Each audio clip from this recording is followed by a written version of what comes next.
devil in a red dress. Call 911, I'm a killer. You know I hate to confess. Bang, bang, got my hand on the trigger. The devil in a red dress. Call 911, I'm a killer. You know I hate to confess. Bang, bang, got my hand, bang, got my hand. Hey guys and gals, welcome back to the channel. Good to see you back again as usual. Today is Sunday, 4/28/2024. I just ran across this story. It's about a fella in the Houston court down there that got convicted of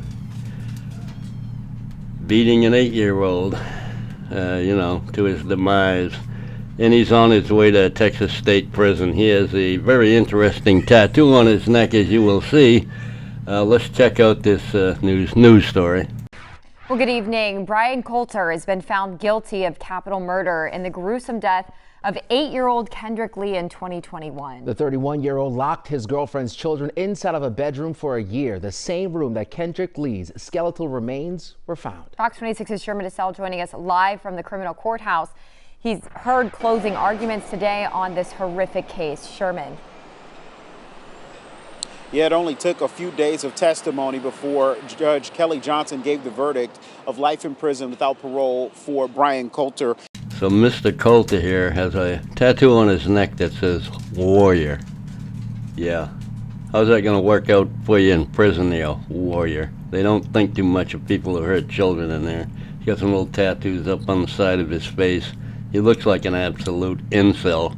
So I don't think it's going to work out too good for him. Let's get back to the story. She gave an impactful statement after her sentencing. She said that this is some of the worst facts, the most horrific facts she's heard in her 24 years of being on the bench. Brian Coulter stood with little to no emotion on his face as she gave the sentence, no reaction to it. Just minutes before the prosecution gave their final statements, which included some gruesome images of the apartment bedroom on Greencrest, where the boys were held for a year. First and foremost, I want to give my condolences to the family. I'm not going to make any money off this video. I'm not going to monetize it.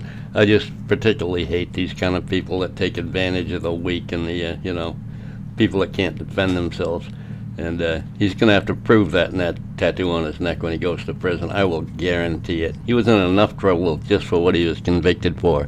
But to go in with that tattooed right up front on your neck, smart, very smart. The courtroom was frozen as images of the boy's skeletal remains were lying underneath a blanket. His remains were in the room with his brothers. They testified just last week saying they witnessed Coulter beating their brother Kendrick to death. Here's some of what Judge Johnson had to say to Coulter.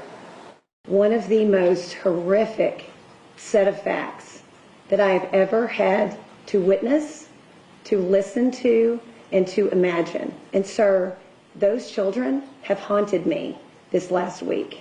They have haunted my mind, and they have interrupted my safe space when I leave this building. Okay, last break. I need to take a couple of composure breaks through this because this stuff just makes me sick. Anyway, let's finish it.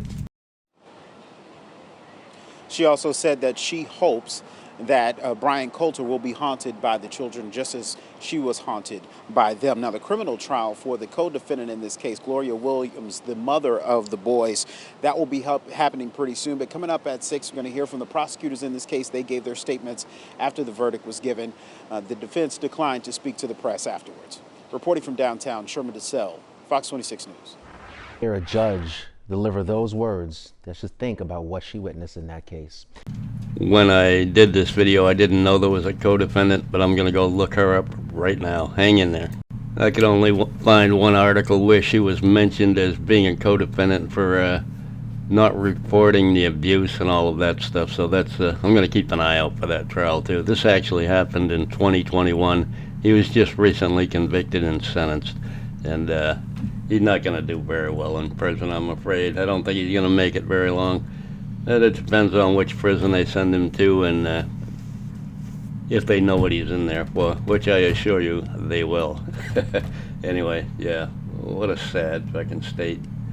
I don't know what's wrong with people. Anyway, Hope you enjoyed the video. Love y'all. Bye. Take care of your kids.